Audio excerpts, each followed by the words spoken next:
Hello guys, നിങ്ങൾ പോർണോഗ്രഫിയെക്കുറിച്ച് കേട്ടിട്ടുണ്ടാവും. അതുപോലെ അശ്ലീലമായിട്ടുള്ള വീഡിയോസിനെ കുറിച്ച്. അത് ബൈബിളിൽ പാപമായിട്ടാണ് കരുതിയിരിക്കുന്നത്. അത് ശരിയാണ്, പാപം തന്നെയാണ്. അത് നമ്മളിൽ പലരും ചെയ്യുന്ന കാര്യമാണ്. ആ പാപം അതെങ്ങനെ നിർത്താം എന്നാണ് ഞാൻ നിങ്ങൾക്ക് ഇന്ന് പഠിപ്പിച്ചു തരുന്നത്.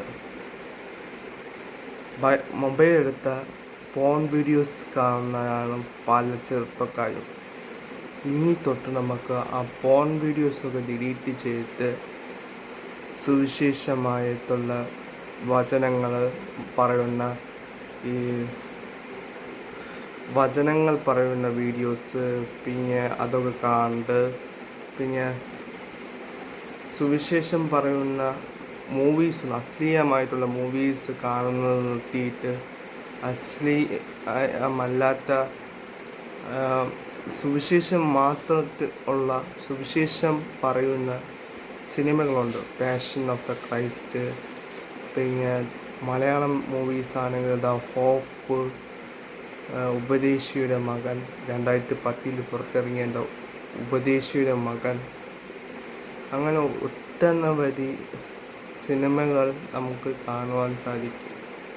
പിന്നെ ക്രിസ്ത്യൻ സ്കിറ്റുണ്ട്. അശ്ലീലമായിട്ടുള്ള പാട്ടുകൾ കേൾക്കുന്നതിന് പകരം ക്രിസ്ത്യൻ പാട്ടുകൾ കേൾക്കാൻ താല്പര്യപ്പെടുക.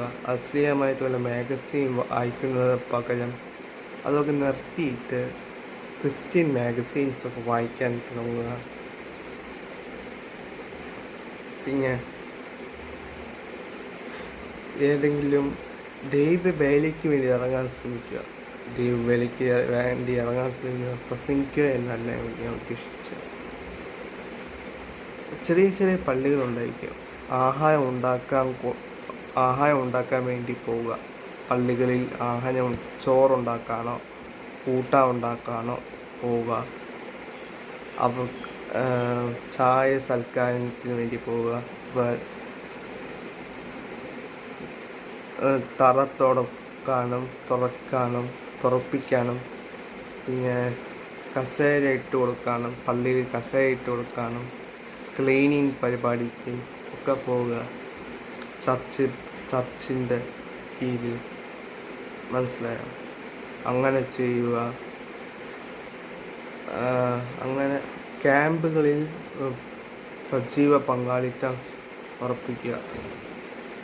ഇപ്പം 3 ദിവസം ക്യാമ്പുണ്ടെങ്കിൽ ഫോണ് വീട്ടിൽ വെച്ചിട്ട് 3 ദിവസം ക്യാമ്പുകളിൽ പോയി ഇരിക്കുക. ദൈവവചനം ശ്രദ്ധിക്കുക. അങ്ങനെയൊക്കെ ചെയ്യുക. അപ്പോൾ എന്താ ശ്രദ്ധിക്കുക? നമ്മുടെ ഫ്ലഷ് അല്ലെങ്കിൽ ജഡീയത കുറയും, ആത്മീയ മനുഷ്യൻ വളരും. അങ്ങനെ നമുക്ക് ഈ ടെംപ്റ്റേഷൻ ഓവർകം ചെയ്യാൻ പറ്റും. എന്ന് വെച്ച് ഇന്ന് ഞാൻ ഇത് ചെയ്തു, വചനം ബൈബിൾ വായിച്ചു, ബൈബിൾ പഠനത്തിന് പോയി എന്ന് വെച്ച് 40 മിനിറ്റ് ഈ മൊബൈലിലെ ഒരു പ്രസംഗം കേട്ടു എന്ന് വെച്ച് ഒരു പള്ളിയിൽ ക്ലീനിങ് പരിപാടിക്ക് പോയി അപ്പുറത്തുള്ള കസേരയൊക്കെ വച്ച് കൊടുത്തു, കസേരയൊക്കെ അടക്കി വെച്ചു, പിന്നെ കസേര ക്ലീനിങ് ഒക്കെ ചെയ്തു, പിന്നെ ചായ സൽക്കാരമൊക്കെ ചെയ്തു എന്ന് വെച്ച്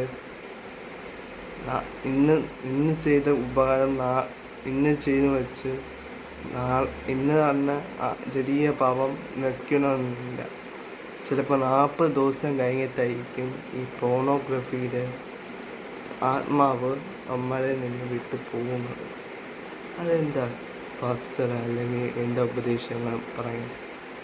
നിങ്ങൾ ജിമ്മിൽ പോയിട്ടുണ്ടോ? ജിമ്മിലുള്ള ആൾ ഒരാഴ്ച ചെയ്താണ്, ഇന്ന് ചെയ്ത് ആണോ? ഇന്ന് അയാൾ ജിമ്മിൽ ഇങ്ങനെ ചെയ്തു, നാളെ തന്നെ മസിൽ വരുമോ? ഇല്ല. 40 ദിവസം 50 ദിവസം ഇടവിടാതെ ചെയ്യും, അല്ലേ? അതേപോലെ തന്നെ വചനം ഇതൊക്കെ ഇടവിടാതെ ചെയ്യണം. ക്രിസ്ത്യൻ മൂവീസ്, ക്രിസ്ത്യൻ സോങ്സ്, ഇതൊക്കെ അശ്ലീലമായിട്ടുള്ള മ്യൂസിക് കളഞ്ഞ് ക്രിസ്ത്യൻ മ്യൂസിക് കാണുക.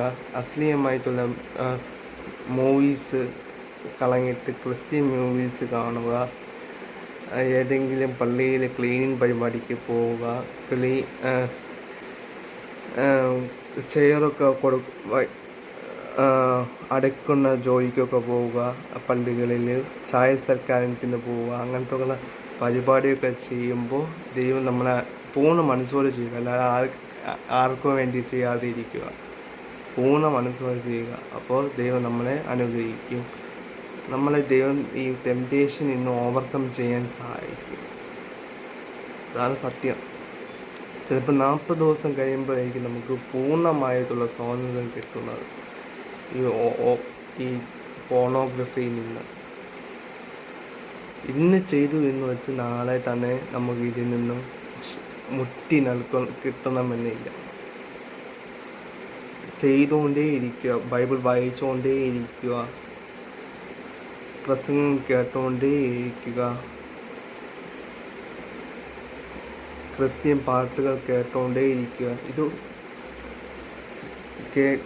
40-50 ദിവസം ചെയ്തുകൊണ്ടിരിക്കുമ്പോൾ തന്നെ നമ്മുടെ ആത്മീയ മനുഷ്യനിൽ നിന്ന് ഭക്ഷണം കിട്ടി ജഡീയ മനുഷ്യന് ഭക്ഷണം കിട്ടാതെ ഇരിക്കുക, കുറഞ്ഞുകൊണ്ടേയിരിക്കുക. അപ്പോൾ നമ്മുടെ ആത്മീയ മനുഷ്യൻ ഉണരും. ജഡീയ മനുഷ്യൻ താന് അവസാനം ജഡീയ മനുഷ്യൻ ഇല്ലാതായും ആ പാപം നമ്മുടെ ജീവിതത്തിൽ വരികയില്ല. ടെംപ്റ്റേഷൻ വരുമ്പോൾ ടെംപ്റ്റേഷൻ വരും. അപ്പോൾ ജോസഫിനെ പോലെ ഓടാൻ ശ്രമിക്കണം. അല്ലാതെ ബൈബിൾ പറയുന്നുണ്ട്, ഈ തല്ലുണ്ടാക്കാൻ വേണ്ടി നിൽക്കല്ലേ. ഈ ലെസ്റ്റിനോട് തല്ലുണ്ടാക്കിയാൽ വീണ് പോകും. പകരം ജോസഫിനെ പോലെ ഓടി രക്ഷപ്പെട്ടോണോ എന്ന് പറയുന്നുണ്ട്. കാരണം ബാക്കി എല്ലാത്തിനെയും തല്ലി തോൽപ്പിക്കാൻ പറ്റും, പക്ഷെ ലെസ്റ്റിനോട് തല്ലി തോൽപ്പിക്കാൻ പറ്റുകയില്ല. ഓക്കെ, അതുകൂടെ മനസ്സിലാക്കി വെച്ചോണം. ഓക്കെ.